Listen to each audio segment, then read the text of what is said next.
निजाम साहब तो हमारे जो जोशी साहब उनके समधी भी रहे, तो हमारे कलीग के समधी भी हैं, तो मतलब लिफाफे के अधिकारी भी बनते हैं।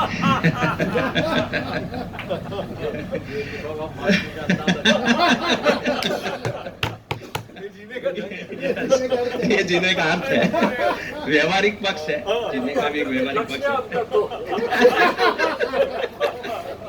है।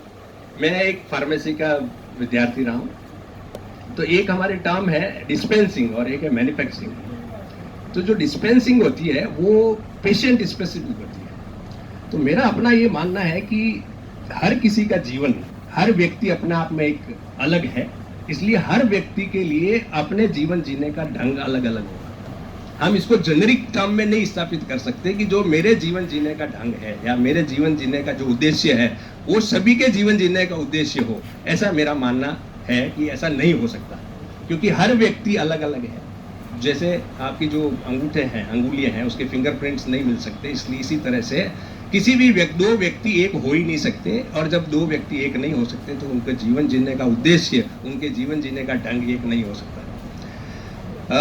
39 ईयर्स मैं लाचू कॉलेज में रहा, और जो हमारे संस्थापक मथुरादास जी माथुर, वो ये कहते थे कि आप, उनका एक ध्येय था और वो हमने उसमें लिखा भी है कि आप एक अच्छे डॉक्टर बने, अच्छे इंजीनियर बने, अच्छे फार्मासिस्ट बने, लेकिन उसके पहले एक अच्छे नागरिक बने। तो क्या हम इस तरह के संस्कार दे पा रहे हैं? क्या हम एक अच्छे नागरिक का निर्माण कर पा रहे हैं? वो एक जीवन जीने का ढंग हो सकता है। और मेरा अपना ये मानना है कि जीवन जीने का ढंग, लिव लाइफ किंग साइज, अगर हम अपने अंदाज में अपने जीवन को जीते हैं तो वो हमारे जीवन का उद्देश्य होना चाहिए। मैं देखा कि दाल बाटी चूरमा लोग चम्मच से खाते हैं। अरे मैंने कहा यार, ये चूरमा तो चूर के खाना पड़ेगा भैया। अब देखा देखी कोई देखेगा चम्मच से खाना पड़ेगा। डोसा जो है वो कांटे चूरी से खाते हैं। सर क्या कांटे चूरी से क्या खाना भाई? अगर आपको आनंद आ रहा है, मेरा मानना ये है कि जीवन जीने का अर्थ या उद्देश्य है कि आप आनंद की स्थिति में हैं और परमानंद की स्थिति में, और उसके लिए कुछ करना पड़ेगा। तो मैं हम जब फिजिकल हेल्थ एजुकेशन की बात करते हैं तो physical health, mental health and आध्यात्मिक हेल्थ, तीसरा जो आयाम है वो आध्यात्मिक स्वस्थता, स्पिरिचुअल हेल्थ। और स्पिरिचुअल हेल्थ का मेरा जो अपना मानना है, एक तो वर्ड है आसक्ति और एक वर्ड है आस्था। तो जो वस्तु में आसक्ति है वो तो है लोभ, व्यक्ति में आसक्ति है मोह, और स्वयं में आसक्ति है अहंकार। और अगर हम इस आसक्ति का रूपांतरण आस्था में कर देते हैं, प्रभु के प्रेम में चले जाते हैं, तो अगर वस्तु में आसक्ति हट गई, अगर लोभ हट गया, तो लाभ और हानि से हम ऊपर उठ जाते हैं।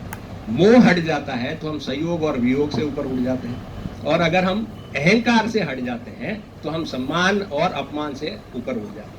और इस आस्था का रूपांतरण हम आसक्ति का रूपांतरण हम आस्था में कर देते हैं, तो प्रभु प्रेम हो जाता है और वो व्यापक हो जाता है। और प्रेम है, एक तत्व है, प्रेम एक भाव है, करुणा एक भाव है, दया एक भाव है, आनंद एक भाव है। तो जो स्थूल शरीर है उसमें तो व्याधि है, सूक्ष्म शरीर में विकार है, और जो कारण शरीर है, जो भावों का शरीर है, भाव प्रदान जब हो जाते हैं, और भाव प्रदान होने के लिए मेरा अपना ये मानना है कि ज्ञान का हेतु ध्यान है और बोध का हेतु ज्ञान है। तो वो जो बात आपने कही कि साक्षी भाव, तो पहले दृष्टा भाव है, दृष्टा भाव के बाद में साक्षी भाव है, और साक्षी भाव के बाद में समता भाव है, जब प्रज्ञा जागृत हो जाती है। तो हमारे कई इसमें इन दिनों काफ़ी चिंतन कर रहा हूँ, अपने आप के बारे में चिंतन कर रहा हूँ, अपने जीने के अर्थ के बारे में चिंतन कर रहा हूँ।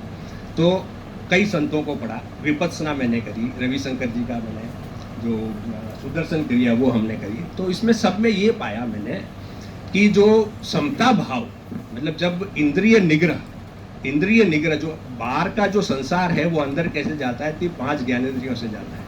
तो जब हम इंद्रिय निग्रह करते हैं तो मन निर्विकल्प हो जाता है, और जब मन निर्विकल्प होता है तो बुद्धि सम होती है, और जब बुद्धि सम होती है तो प्रज्ञा बनती है, और जब प्रज्ञा बनती है तो हम भगवान के नजदीक होते हैं। तो मेरे तो जीने का जो उद्देश्य है वो शायद मैं समझता हूँ कि अभी खोज रहा हूँ, और हो सकता है कि खोजते खोजते मिल भी जाए।